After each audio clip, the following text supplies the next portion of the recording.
जुर्म की दुनिया से कई ऐसे पेचीदा मामले सामने आते हैं जिनकी छानबीन और तफ्तीश करना पुलिस के लिए चुनौती बन जाता है। खासकर ऐसे मामले जिन पर आम जनता की नज़र हो। ऐसे में ही एक मामला 9 साल पहले ताजमहल के शहर आगरा के सामने आया था। मामला था एक नौजवान लड़की के कत्ल का, जिसने लोगों के रोंगटे खड़े कर दिए थे। मगर आगरा पुलिस ने 39 दिन में इस केस का पर्दाफाश कर दिया था। पुलिस कातिल तक कैसे पहुंची थी, ये कहानी भी हैरान करने वाली है। 15 मार्च 2013 का दिन था। शाम के 7:30 बज रहे थे। उसी वक्त आगरा पुलिस के कंट्रोल रूम में फ़ोन की घंटी बजी। कॉल करने वाले ने पुलिस को बताया कि आगरा के दयाल बाग इलाके में खेल गांव के पास एक लवारिस ऑटो कार खड़ी है। पुलिसकर्मी ने सूचना नोट की और मैसेज वायरस पर फ्लैश कर दिया। कुछ देर बाद ही पुलिस के 2 सिपाही पेट्रोलिंग बाइक पर सवार होकर मौके पर पहुंच गए। उन्होंने कार के आसपास की छानबीन की। फिर किसी तरह से कार को खोलकर उसकी तलाशी ली गई। कार से एक कागज का टुकड़ा मिला जिस पर एक मोबाइल नंबर लिखा था। पुलिस वालों ने उस कार पर कॉल की।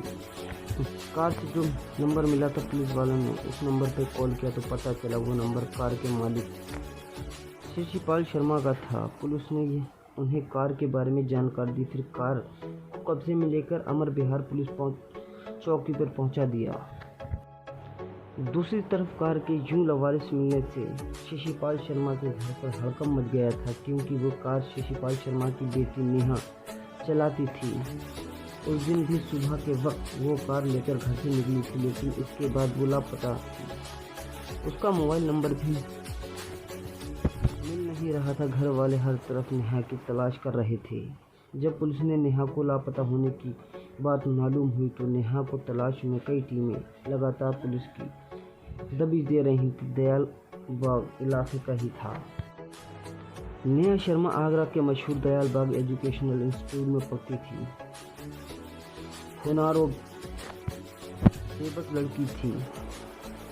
MSc MA करने के बाद वो PhD कर रही थी। नेहा के परिवार में माता पिता के अलावा एक बहन और एक भाई था। राधा स्वामी संप्रदाय को मानने वाले थे। इस परिवार की जान नेहा में बसती थी। पिता शिवपाल शर्मा ने अपनी बेटी पर बड़ा नाज था। उस दिन भी नेहा रोज की तरह अपने पिता की लाल और एल्टो कार लेकर कॉलेज जाने के लिए घर से निकली थी, लेकिन शाम 5 बजे तक वो घर नहीं पहुंचती है तो नेहा की परेशान माँ लगातार उसको मोबाइल पर फ़ोन कर रही थी। माँ ने एक बार करीब 50 बार उसके नंबर पर कॉल की, मगर फ़ोन रिसीव नहीं हुआ। वो लगातार कॉल कर रही थी और तभी अचानक किसी लड़के ने नेहा के फ़ोन पर कॉल रिसीव की। बोला, नमस्ते आंटी। नेहा दीदी तो सदर बाज़ार गई हैं। इससे पहले कि नेहा की माँ ने कुछ समझ पाती तो पूछती फ़ोन कट हो जाता है। नेहा की माँ का दिल बैठा जा रहा था। चंद मिनटों के बाद उन्होंने फिर से नेहा के मोबाइल पर कॉल की।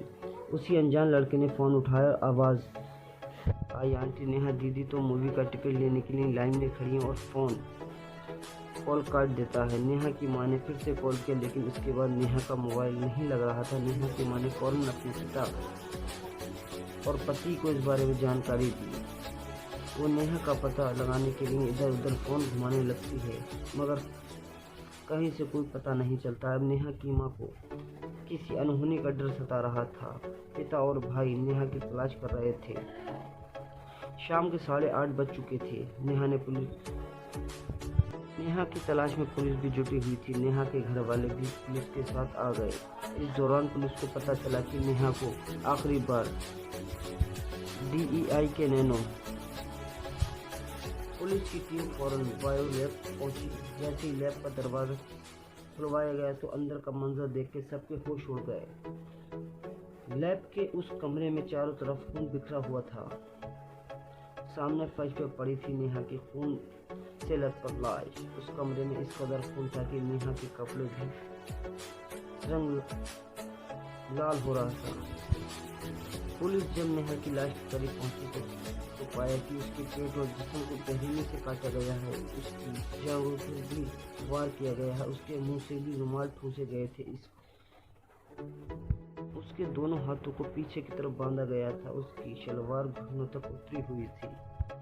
मौकाई वारदात पर हर तरफ खून के सनी छींटे, पेपर पर लगे खून बड़ी तादाद में पड़े हुए थे। ऐसा लग रहा था कि मानो कातिल ने हर वार के बाद अपने हाथों से खून साफ किया हो। इस कमरे का यह खौफनाक मंजर देखकर नेहा की मां ने अपनी होश हवास खो बैठी थी। उसके पिता भी घुटनों को बल जमीन पर बैठ गए, अपनी लाडली बेटी की दुर्गति देखकर।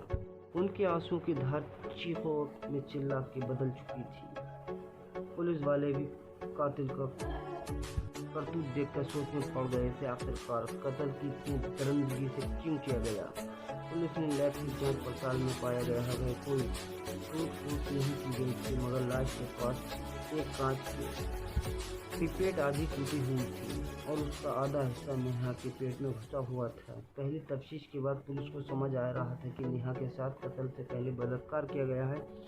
उसके साथ बलात्कार की कोशिश की गई है, मगर नाकाम होने पर कातिल ने उसे बेरहमी से कत्ल कर दिया गया। कुछ देर के बाद आगरा से सभी आला अधिकारी अफसर मौके पर पहुंच जाते हैं, मीडिया कर्मी भी मौके पर पहुंच जाते हैं।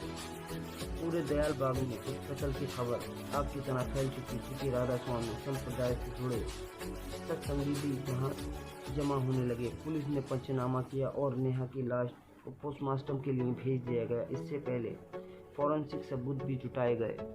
घटना के अगले दिन 16 मई 2013 को नेहा के कत्ल की खबर भी सभी अखबारों में सुर्खियों की तरह फैल गई। दिल्ली की निर्भया हत्याकांड ठीक से भूले ही नहीं थे। इस वारदात ने फिर सबको दहला दिया था और दरिंदगी की यादें ताज़ा कर दी गई थी। आगरा में लोगों को गुस्सा भड़कने लगा। छात्र छात्राएं सब सड़कों पर उतर आए। महिलाएं भी पीछे नहीं थीं। हत्यारों को पकड़ने के लिए कड़ी सजा की मांग को जोर जोर से पुकार रही थी। शहर में जगह जगह धरना प्रदर्शन हो रहे थे। पुलिस ने 16 मार्च को ही लैब सील कर दी गई थी। उसी दिन नेहा का पोस्टमार्टम कराया गया। इसी दौरान लैब के पास से पुलिस ने झाड़ियों में नेहा का लैपटॉप भी बरामद किया। नेहा के कत्ल की वारदात को 3 दिन बीत चुके थे। पुलिस ने नेहा के दोस्तों के साथ पढ़ने वाले तमाम लोगों से पूछताछ की। तभी एक प्रोफेसर ने पुलिस को एक लड़की के बारे में बताया जिसका नाम विशाल शर्मा था। वो दयालबाग एजुकेशनल इंस्टीट्यूट परिसर में निर्माण कार्य कराने वाला एक ठेकेदार था। पुलिस इसे पूछताछ करने उसके घर भी पहुंची। पुलिस ने वहां के एक साइकिल देखी जिस पर खून जैसे लाल धब्बे थे। वहां एक जींस पड़ी थी जिस पर भी लाल धब्बे मौजूद थे। घर के बाहर विशाल के जूते सूख रहे थे। ये सब देखकर पुलिस को विशाल पर शक होने लगा। पुलिस ने विशाल को हिरासत में लेकर पूछताछ की। साइकिल और विशाल की जींस पर मौजूदा लाल धब्बों के नमूने जांच के लिए लैब भेज दिए गए। पुलिस शक के बिना पर विशाल से 3 दिन तक पूछताछ करती रही, लेकिन उसे इस बारे में कुछ पता ही नहीं था। 3 दिन बाद लाल धब्बों को फॉरेंसिक लैब रिपोर्ट सामने आई तो पता चला कि विशाल की साइकिल, जींस और जूते पर मिले धब्बे खून के नहीं हैं, रंग के थे। इसके बाद पुलिस ने विशाल को छोड़ दिया गया।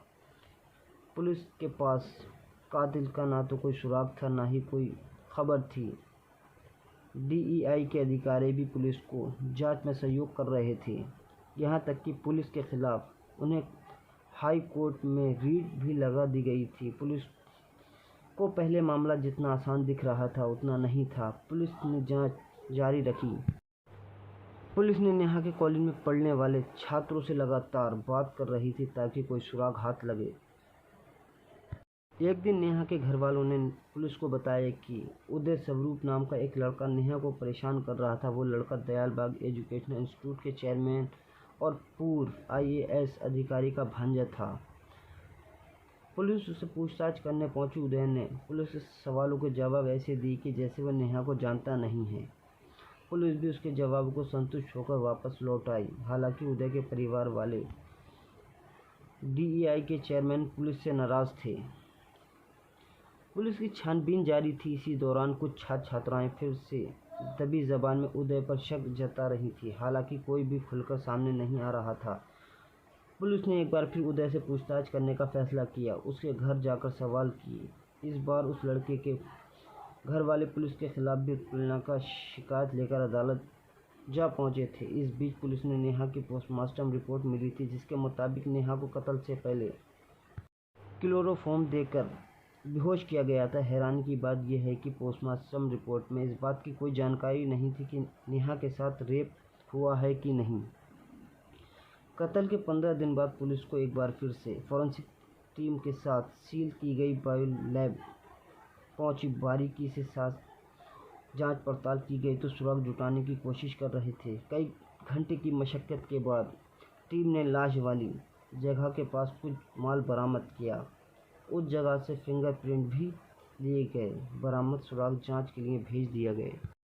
पुलिस अब इस मामले के करीब 250 लोगों से पूछताछ कर रही थी। ये केस सीबीआई को दे दिया गया था। मांग तेज होने लगी थी, पुलिस पर दबाव बढ़ रहा था। पुलिस ने अपनी जांच का दायरा केवल 22 लोगों तक सीमित किया गया था। पुलिस के हाथ नेहा और उदय स्वरूप की मोबाइल कॉल डिटेल भी आ चुकी थी। पुलिस ने उदय के दोस्तों से भी पूछताछ की गई। डीएआई प्रोफेसर ने पुलिस को बताया कि वारदात के दिन नेहा की कार एक लैब टेक्नीशियन यशवीर साधु चला रहा था। पुलिस ने उसी रात चुपचाप यशवीर को उठा लिया। उसने पूछताछ में पुलिस को कार के बारे में अहम जानकारी दी, लेकिन मुख्य आरोपी का नाम नहीं बताया। पुलिस की जांच के केंद्र में अब ये लोग भी थे। नेहा के आसपास और लैब में ज़्यादातर आते जाते थे। इस बीच पुलिस को पता चला कि उदय का लैब में बहुत आना जाना था। पुलिस उदय पर फोकस कर रही थी, तभी पुलिस को लैब से बरामद हुए बालों की फॉरेंसिक रिपोर्ट मिली। रिपोर्ट से पता चला कि लैब में नेहा की लाश के आसपास मिले बाल उदय के प्यूबिक हेयर से थे। अब नेहा के घरवाले और पुलिस का शक पुख्ता हो चुका था। पुलिस ने एक बार फिर उदय स्वरूप को थाने बुलाकर पूछताछ की। पूछताछ में शामिल था पुलिस ने बार बार उदय के सवालों को कागज़ पर लिखकर बार बार पूछा। उन सवालों से उदय टूट गया। उसके जवाब बदल रहे थे। सबूतों की बिना पर लैब उदय स्वरूप और टेक्नीशियन यशवीर साधु गिरफ्तार कर लिया गया। जांच टीम में एक एसपी, 2 डीएसपी और एक एसएचओ समेत कई पुलिस वाले शामिल थे। खुलासा करते हुए बताया कि वारदात के दिन उदय ने लैब टेक्नीशियन यशवीर साधु की मदद ली थी। उसकी सूचना पर वह नेहा की मौजूदगी में लैब पहुंच गया था। मौका पाकर उन्हें नेहा को बेहोश किया। फिर बाहर आकर उसने नेहा की कार की चाबी यशवीर साधु को दी। यशवीर साधु कार लावारिस छोड़कर वहां से निकल गया। जबकि वारदात के बाद उदय ने नेहा के लैपटॉप झाड़ियों में फेंका। नेहा का मोबाइल भी उसी के पास था। उसने लैब से कत्ल के सबूत मिटाने की कोशिश की गई थी।